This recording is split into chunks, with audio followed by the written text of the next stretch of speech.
할렐루야. 오늘은 여호수아 강독 16장을 우리가 공부하도록 하겠습니다.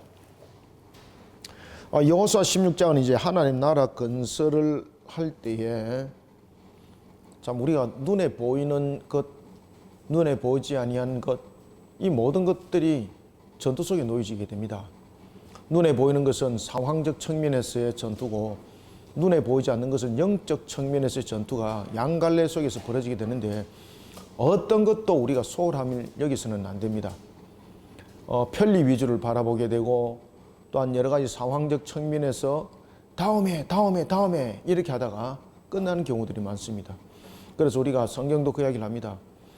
우리가 오늘의 일들 그리고 내일의 염려도 내일의 염려가 아니라 오늘의 우리가 늘 충족한 삶들을 살아가고 그런 신앙을 살아가야 되는 것이지, 내일을 미루고 내일 하면 되지, 내일 어떻게 하면 또 어떤 결과가 이루어질 것이야 라는 그런 부분에서 내일이라는 개념은 오늘을 충족하게 살아가면서 내일은 보장되어지는 것이 되어야 되는데, 마치 내일은 뭔가 크게 이루어질 것 같은 이런 속에 있으면서 오늘을 수수방관하면서 살아가는 그러한 신앙의 나태함, 신앙의 게으름, 반드시 내일은 무너짐을 당하게 된다는 것을 오늘 우리가 16장 이하에서 이제 계속해서 나타나는 하나의 반복적인 것이 있습니다. 그것은 바로 가나안 족속을 쫓아내지 아니하였으므로라는 결론이 이제 봉착하게 되는 겁니다. 우리는 하나님의 나라 건설을 위해서 우리가 절대 해서는 안 되는 두 가지 신앙 자세가 우리가 있죠, 그죠? 크게 우리 이제 그 세 가지의 신앙의 자세를 본다면은, 우리 하나님의 나라를 건설할 때에, 하나님 나라 건설을 할 때에 행해서는 안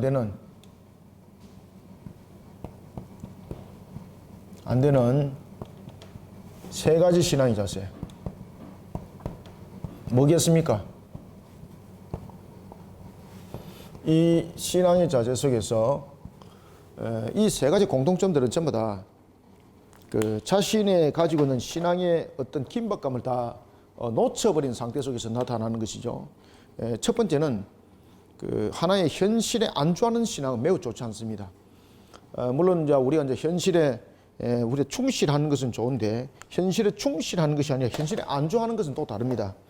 현실에 안주한다는 것은 이건 신앙의 게으름으로 나타나는 거죠. 그래서 우리는 보면은 오늘 16장에 이제 그런 내용들을 우리가 이제 비춰볼 수가 있습니다. 현실에 안주하는 신앙. 그 다음에 이제 두 번째는 이제 타협적 신앙들이 우리가 대표적이죠. 그리고 자기중심적 신앙. 타협적이고, 그리고 자기중심적. 타협적이라는 것은 하나의 신앙을 더욱더 견고하게 세워나가는 측면이 아니라, 사실은 신앙의 타협은 신앙을 무너뜨리는 하나의 요소가 됩니다. 그런가 하면 또한 자기중심적 신앙은 자기중심의 유권 해석이 주어지면서 하나님의 그 말씀의 음성은 들리지 않습니다. 결국은 이 행해서는 안 되는 이 신앙의 세 가지 이 자세로 인해서 신앙은 결국은 무너지게 됩니다. 신앙이 무너지고. 이스라엘에 보면은, 유다 이스라엘 지파에 보면은 이스라엘에 유력한 두 지파가 있습니다. 유력 지파. 이스라엘에 유력 지파 보면은 남쪽은 유다 지파가 유력 지파가 되고, 북쪽은 에브라임 지파입니다. 에브라임 지파가 중심이 됩니다. 북쪽 지파, 특히 북쪽 지파의 유력 지파를 우리가 이제 북쪽 지파에 보면은 우리가 이제 남쪽에는 유다 지파로 보면은 우리가 가나안 정복 전쟁에서 우리가 봅시다. 가나안 정복 전쟁에서 보면은 유다 지파 속에서는 굉장히 영향력을 많이 끼쳤던 한 사람이 있었죠. 누굽니까? 갈렙이었죠, 그죠? 갈렙. 가나안 정복 전쟁에서 에브라임 지파 속에서 가나안 정복 전쟁에서 굉장히 영향력을 끼친 한 인물이 있었죠. 누굽니까? 여호수아입니다. 오늘 성경의 기록에 있는 여호수아.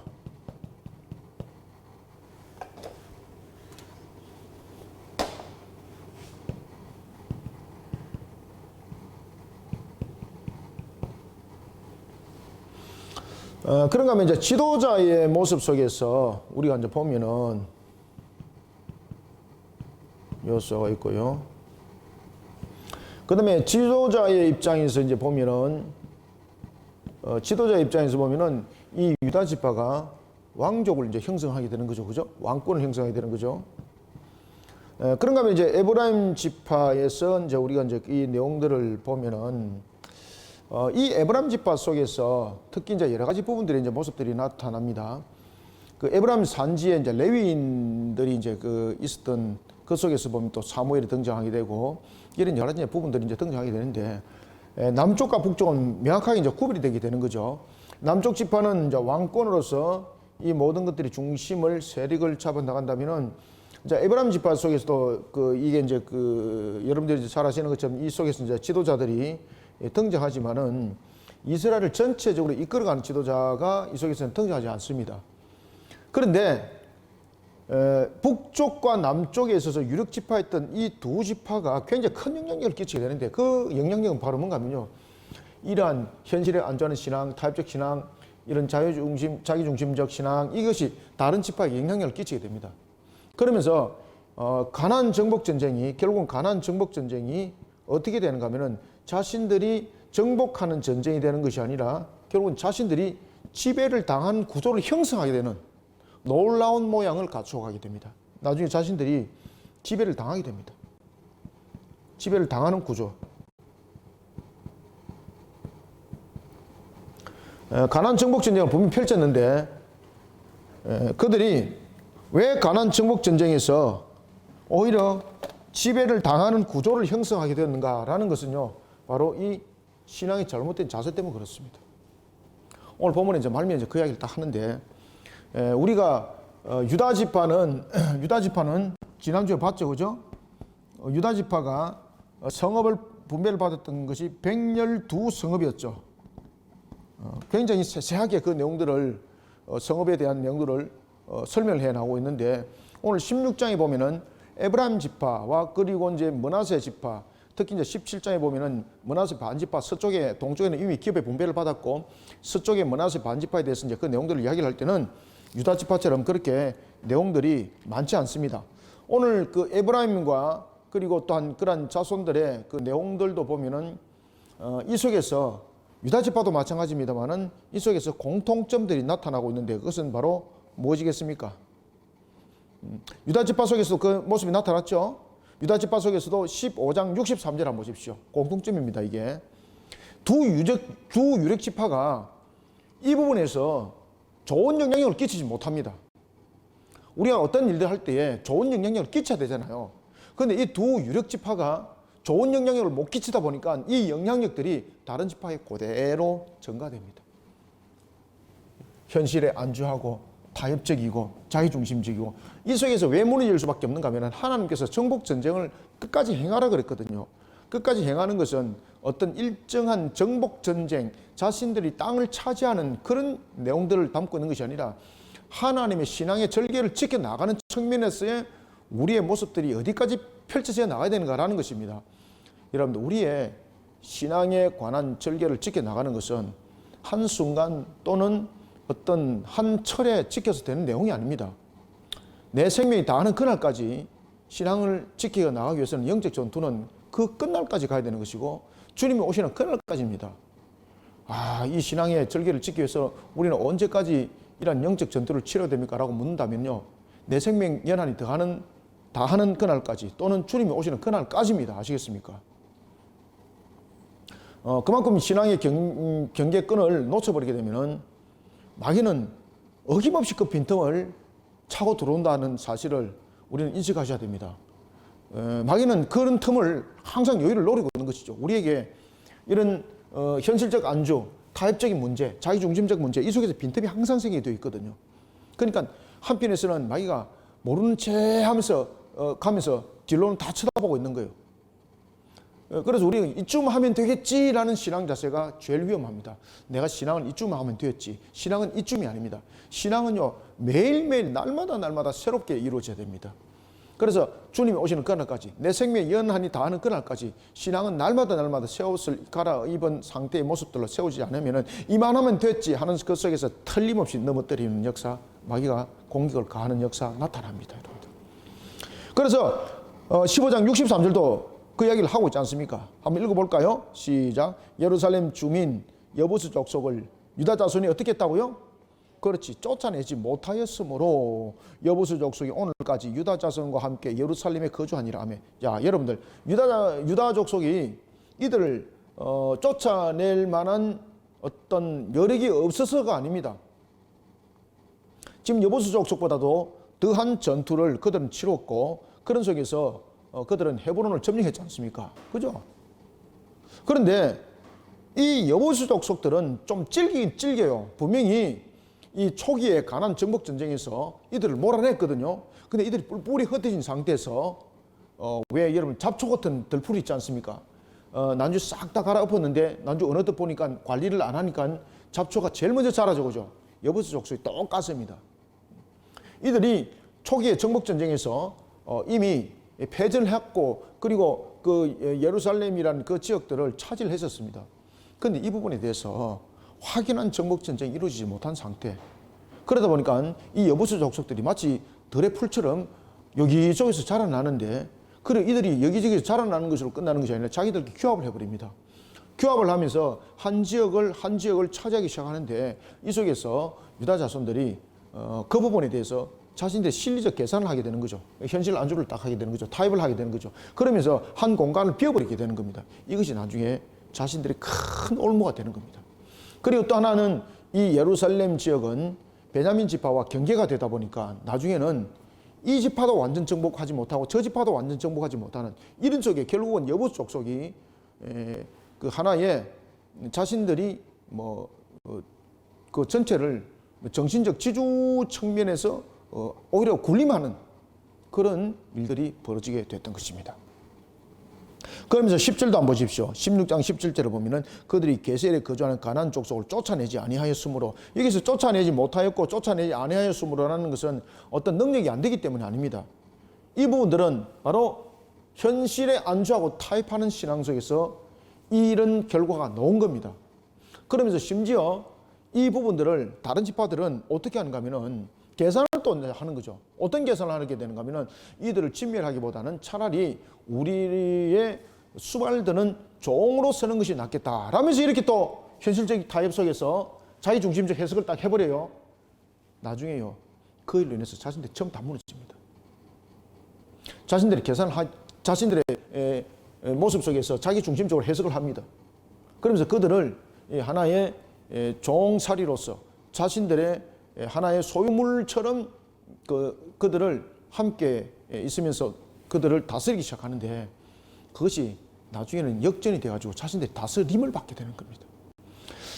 자, 이런 모습을 우리가 이제 15장에서 63절에서 봤고, 15장 63절에서 봤고, 16장에서도 이러한 동일한 내용들이 말미에 펼쳐져 나가고 있는 것을 볼 수가 있습니다. 그런가 하면 17장도, 이왕 본 김에 17장도 통일점 한번 보고 갑시다. 자, 여러분들 17장도 보면은 12절과 13절 보십시오. 그러니까 유력지파들이 딱 그렇게 하니까 그대로 배우는 거예요, 여러분들. 자, 17장 12절과 13절에도 보면은 그러나 므낫세 자손이 그 성읍들의 주민을 쫓아내지 못하며 가나안 족속이 결심하고 그 땅에 거주하였더니, 아시겠습니까? 결심하고 이제 되겠네, 우리가 규합하면 저들 이길 수 있겠네, 이제 이런 식으로 이제 막 돌아서는 겁니다. 13절 이스라엘 자손이 강사한 후에야 가나안 족속에 노역을 시켰고, 아시겠죠, 그죠? 이들 쫓아보내야 되는데 노역을 시켰습니다. 자신들의 중심적으로 해석한 거죠. 자신들의 필요를 채우는 것으로서. 그런데 그 일로 인해서 자신들이 완전히 엎어집니다. 이스라엘 자손이 강성한 후에야 가나안 족속에게 노역을 시켰고 다 쫓아내지 아니하였더라. 그 다음에 18절도 한번 보십시오. 자, 18절 그 산지도 네 것이 되리니 비록 살림이라도 네가 개척하라. 그 끝까지 네 것이 되리라. 가나안 족속이 비록 철병거를 가졌고 강할지라도 네가 능히 그를 쫓아내리라 하였더라. 이렇게 했는데 나중에 어떻게 됩니까? 그렇게 하지 못합니다. 그러면서 그들이 각각 지파들이 나타나는 속에서 보면은 쫓아내지 못하였더라 이런 부분들에 내용들이 등장하기 시작합니다. 자, 이런 부분들에 본이 되었던 바로 지파가 누군가? 바로 두 유력 지파, 유다 지파와 에브라임이었습니다. 자, 우리가 1절을 한번 봅시다. 16장 1절. 요셉 자손이 제비 뽑은 것은 여리고 샘 동쪽 곧 여리고 곁 요단으로부터 광야로 들어가 여리고로부터 베델 산지로 올라가고. 자, 여러분들 베델 산지라고 이제 나와 있죠, 그죠? 베델 산지로 올라가고 베델에서부터 루스로 나가 아렉 족속의 경계를 지나 아다롯에 이르고. 자, 여기서 이제 요셉 자손이 제비를 뽑았다라고 이렇게 이야기를 하고 있습니다. 처음에 우리가 이제 제비라는 부분들은 우림과 둠빔을 통해서 하나님의 뜻을 이제 묻는 것이라 우리가 이제 모세오경에서 배웠지 않습니까? 특히 이제 기업의 분배를 통해서는 하나님께서 이 제비를 뽑도록 한 것은 어떤 눈에 보이는 상황적 측면에서 사람의 판단과 편가름에 의해서 차지하다 보면 결국은 족속끼리 싸우게 되는 거죠. 그죠? 좋은 거 하려고 그러지 누가 나쁜 거 하려고 그랬습니까? 누가 많은 땅 하려고 하지 누가 작은 땅 하려고 그러겠습니까? 그러다 보니까 하나님께서 두 가지 원칙을 딱 정하죠. 첫 번째는 기업을 나눌 때에 무슨 수를 가지고 기업을 나누라 그럽니까? 지경은 인구수를 가지고 그죠? 많은 수가 많이 기업을 많이 받도록. 그 다음에 두 번째는 어떤 결정을 내리도록 합니까? 제비를 뽑도록. 그러면 이 제비를 뽑는다는 것은 어떤 의미를 가지고 있는가 하면은 모든 가나안 정복 전쟁은 하나님의 명령에 순종하고 복종하는 그런 자세로서 가나안 정복 전쟁은 치루어져야 된다는 것을 우리에게 설명을 하고 있습니다. 그래서 가나안 정복 전쟁은 자신들이 소유를 차지하는 소유 전쟁이 아닙니다. 기업이라는 부분에서 기업에 대한 회복을 말하고 있는 것이지 소유물에 대한 획득에 대한 전쟁이 아닙니다. 그래서 많은 지경을 차지하고 있는 지파도 있을 것이고 작은 지경을 차지하고 있는 지파도 있는데 하나님께서 작은 지파는 작은 지경을 줬고 많은 지파는 많은 지경을 줬습니다. 그렇죠? 우리가 한 달란트가 받은 자가 불평불만하게 되면서 2달란트와 5달란트, 10달란트 준 것에 대해서 원망하면서 불평하면서 자신의 한 달란트 그냥 땅에 묻어버리지 않습니까? 이런 속에서 결국은 무너짐을 당하는 것이죠. 이 가나안 정복 전쟁은 기업이라는 것을 통해서 하나님의 언약의 성취를 증거해내고 나타내면서 우상 숭배를 척결하는 하나님의 나라의 정복 전쟁입니다. 그래서 우상 숭배, 마귀에 대한 심판입니다. 이 기본적인 모습들이 나중에는 자신들의 소유물에 대한 획득으로 변해버립니다. 그러다 보니까 이런 모습들이 나타났고 뒤에서 보면 이제 타협하고 이런 문제점들이 이제 나타나기 시작하는 겁니다. 그 속에서 무너지고 자신들이 지배를 당하고 그런 이제 사사시대가 이제 일어나게 되는 거죠. 그래서 제비를 뽑는다는 것은 이 당시에 굉장히 중요한 의미를 가지고 있습니다. 그것은 뭔가 하면은 자의적인 해석을 하는 것이 아니라는 거죠. 항상 하나님의 명령에 순복하는 모습으로 정복 전쟁은 치루어져야 된다라는 것입니다. 왜 그렇습니까? 정복 전쟁은 침략 전쟁이 아니죠. 정복 전쟁은 바로 우상 숭배와 마귀를 향한 하나님의 심판에 대한 정복 전쟁입니다. 이런 전쟁에서는 제비 뽑는다는 것은 자신들에게 주어진 어떤 사명의 역할들을 제비 뽑는 것은 함께 감당하는 것이죠. 그죠? 그래서 여기서 이제 제비 뽑는다는 것은 제비라는 것은 자신들의 기업을 말하고 있지만은 이 기업보다도 먼저 앞서는 것이 무엇입니까? 이 기업보다도 먼저 앞서는 것은 사명이 이 속에 있습니다. 제비 뽑기 위해서. 그죠? 사명이. 이런 속에 정복 전쟁들이 일어났습니다. 그래서 그들은 여리고 산지, 베델 산지까지 올라갔고 이제를 보면은 베델에서부터 루스로 나아가 아렉 족속의 경계까지 지났고 아다롯에 이르렀고 여기까지는 참 열심히 잘했죠. 그죠? 지금 이 산지도 험난한 산지를 정복 전쟁을 했고 하나님 말씀에 순복을 했거든요. 그래서 우리가 보면은 신앙을 감당할 때 보면은 첫 출발은 잘 하잖아요. 예? 그래서 우리가 이런 말 있지 않습니까? 무슨 어떤 계획을 내었을 때에 끝까지 가지 못하고 한 3일 하다가 그만두고 뭐 이런 것들 있지 않습니까? 학생들이 방학 때 보면은 생활 계획표 내놔라 그러면은 난주 생활 계획 보면 잠도 안 자요. 24시간 켜리는데 막 전부 다 뭐 공부하고 뭐 전부 다 하고 난주에 근데 작심 3일이죠, 그죠? 한 며칠 하다가 나중에 이제 쉬는 거, 노는 거, 잠시 휴식하는 거. 나중에 보니까 전부 다 나중에 자는 것밖에 없더라. 방학 동안에. 우리가 모든 것들 계획 속에는 일관성이 있어야 되고 항상 이 부분들이 신앙이 함께 곁들이지 못하면은 우리의 모습들은 무너짐을 당합니다. 처음에 이 에브라임 족속들이 정복 전쟁을 펼칠 때에 특히 요셉 자손 가운데서 한 지파였죠. 요셉이 두 지파를 가지고 있었죠, 그죠? 요셉 지파가 무슨 지파를 가지고 있었습니까? 므낫세가 원래 그 맛이죠, 그죠? 에브라임과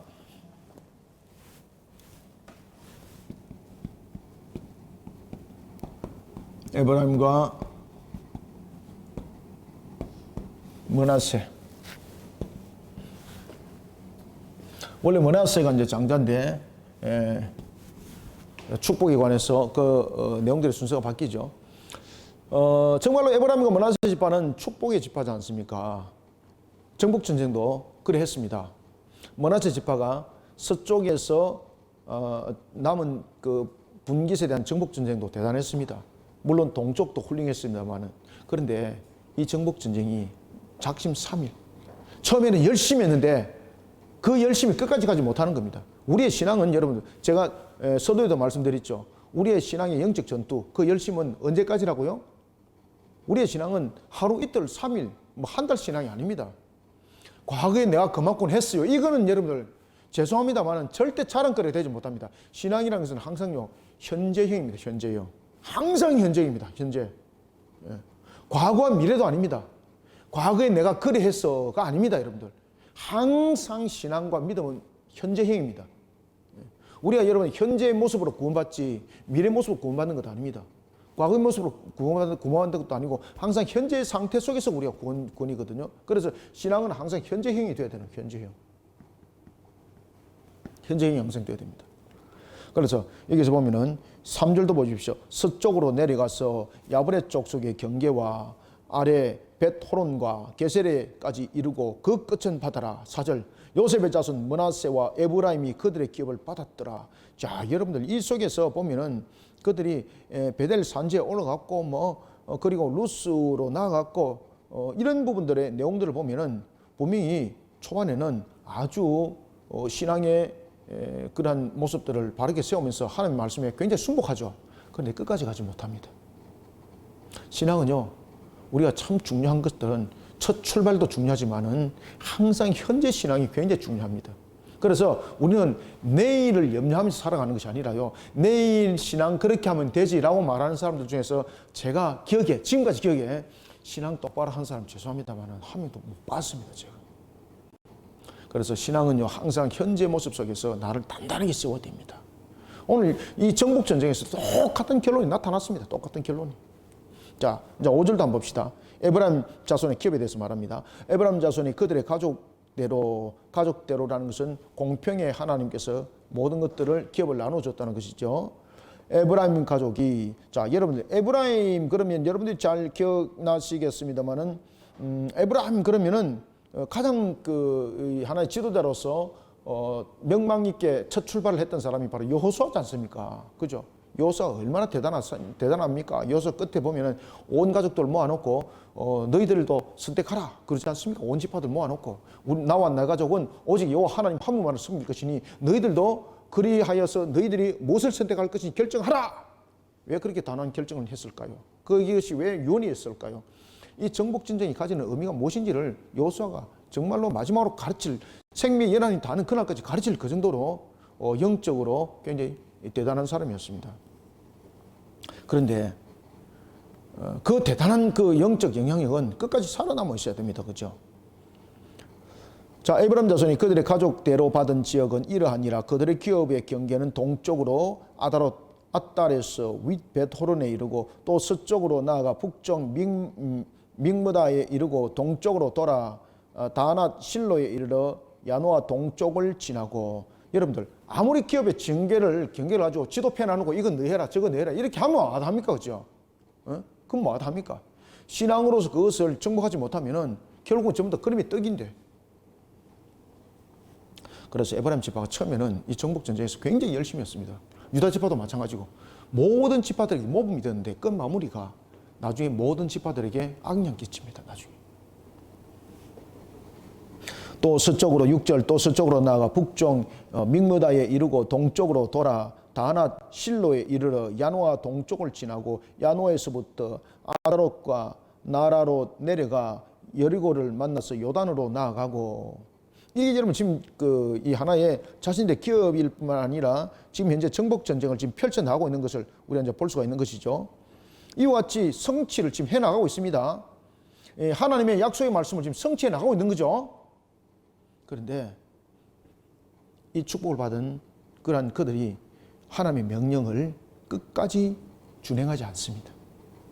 그래서 마지막에 그 이야기를 우리에게 망치를 마치 두드리지 뭐 뒤통수를 땅 치는 거예요. 이 한 방에 그냥 무너져 버렸습니다. 여기까지 얼마나 열심히 했습니까? 9절까지. 그죠? 마지막 한 방에 그냥 무너져 버린 겁니다. 7절. 6절 읽었죠? 기억이 안 납니까? 한번 읽어봅시다. 6절.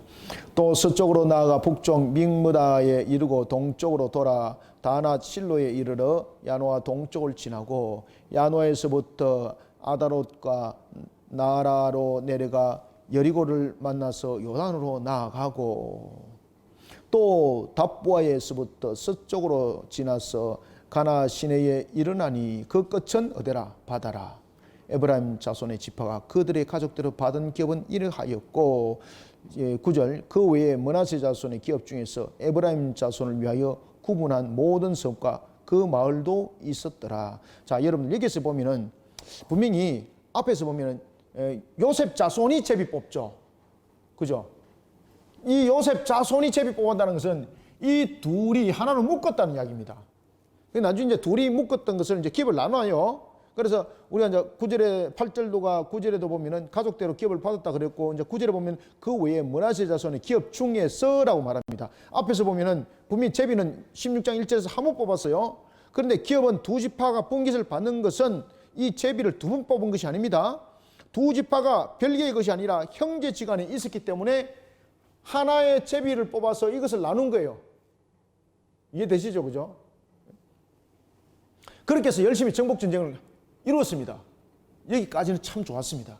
그런데 마지막에 10절 여기서 그냥 뒤통수를 한 대 막는 망치가고 뒤통수를 한 대 막는 듯한 충격적 장면이 15장 63절과 똑같은 일이 여기서 딱 벌어졌습니다.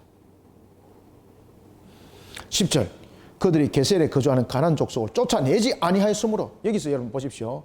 아주 의미 있는 이야기를 딱 던지고 있습니다. 가나안 족속을 쫓아내지 아니하였으므로라는 것은 여기에서 무슨 이야기를 하겠습니까? 쫓아내지 않았다는 것은 그들을 쫓아낼 군사적 능력과 힘이 있었다 없었다? 있었는데 현실에 안주합니다. 타협합니다. 자신들의 중심을 그냥 해석해버립니다. 우리가 강하기 때문에 이들은 있더라도 우리를 정복하지 못할 것이야. 이미 우리는 그들을 정복한 것과 똑같은 것이야 라면서 자신의 중심을 그냥 유권 해석해버리고 그냥 자신들 편리로 그냥 유권 해석해버리고 하나님께서 명령한 것을 자신들이 그냥 유권 해석해버려요. 그냥 그 속에서 자신들이 무너짐을 당합니다. 10절 그들이 게셀에 거주하는 가나안 족속을 쫓아내지 아니하였으므로 라는 것은 그들이 힘이 없기 때문이 아닙니다. 능력이 없기 때문이 아닙니다. 쫓아낼 의사가 없었다 이 말입니다. 쫓아낼 의사가 없었다. 쫓아낼 의사가 없었다. 왜? 우리가 보면은 피곤하면 귀찮아서 안 하는 것들 있잖아요. 그죠? 분명히 할 수 있는데 아우 귀찮아 뭐 이런 것들 있지 않습니까? 또 쫓아내다 보면은 자신도 한 대 맞을 자신도 뭐 편안하게 정복전쟁을 하는 건 아니잖아요. 또 한 대 두들겨 맞지 않습니까? 그럼 그것도 아픈 거잖아요. 근데 여러분 아픈 거 좋아하는 사람 누가 있습니까? 근데 그전에는 처음에는 정복전쟁을 할 때는 순복하는 이 명령에 순복하는 이 모습으로 이 정복전쟁을 치러졌습니다. 그런데 나중에 뒤에가 점점 자기 밥그릇이 만들어지니까 모습이 달라지는 겁니다. 우리가 보면은 왜 이런 말 있잖아요. 우리가 물에 빠졌을 때 건져놓으면은 내보따리 내놔라. 그런 법보다 또 더 가까운 말이 하나가 있는데 화장실에 들어갈 때 마음하고 나올 때 마음하고 다르더라. 그죠? 그러니까 이런 모습들이 이렇게 연출이 되는 겁니다. 그래서 이 속에서 무너짐을 당했던 거죠. 심지어 보면은 이렇게 말합니다. 가나안 족속이 오늘까지 에브라임 가운데 거주하며 노역하는 종이 되니라. 이게 뭡니까? 타협에서 자식이 중심으로 육군 해석했죠. 그들을 오늘까지 에브라임 가운데 거주하며 노역을 했죠. 하나님께서 쫓아보내라 그랬죠. 근데 안 쫓아보내죠. 자신들이 이 정복 전쟁을 하다가 타협을 하는 거예요. 그러면 상대편에서 제시가 들어온 겁니다. 우리가 당신들에게 종이 되겠습니다. 아시겠습니까? 지금 이 기본 족속과 다른 겁니다. 종이 되겠습니다. 이렇게 하다 보니까 그들이 그래, 그러면 이것은 우리가 이긴 것이고 그러면 그렇게 해. 그러면서 타협과 안주로 간 거죠. 여기서 이제 무너진 겁니다. 하나님의 말씀에 순복이 아닙니다. 하나님의 명령에 대해서 끝까지 순복을 해야 되는데 이 명령에 대해서 자신들이 판단자가 돼버린 겁니다. 그죠? 누가 지금 결정과 판단자가 됐습니까? 이 하나님이 아니고 자신들입니다. 자신들. 여기서 무너집니다. 여기서. 참 간단하게 무너집니다. 간단하게. 간단해요. 아시겠습니까? 간단합니다. 간단합니다. 이익으로 따지면 노역으로 쓰는 것이 여러분 덕입니까? 쫓아보내는 것이 덕입니까? 지금 현재 계산을 하는 것으로 보면은 쫓아보내는 것이 아니고 그들을 데리고 노역을 써야 되는 거죠.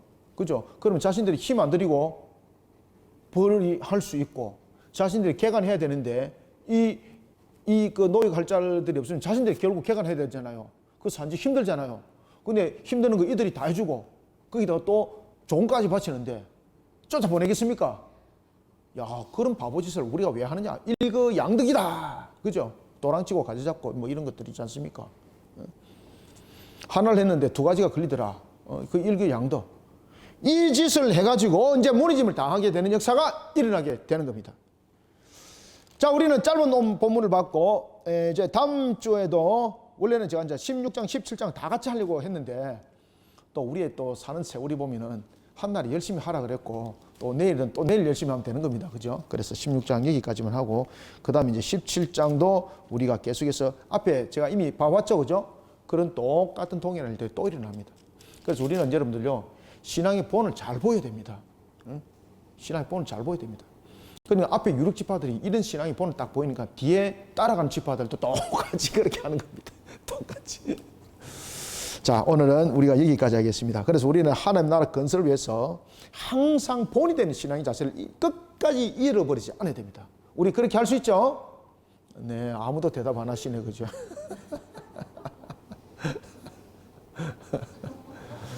그래도 이제 여기 계시는 분들은 또 새벽 기도도 자원해서 또 이제 놓겠다 그러니까 내일 제가 이제 단단히 보겠습니다.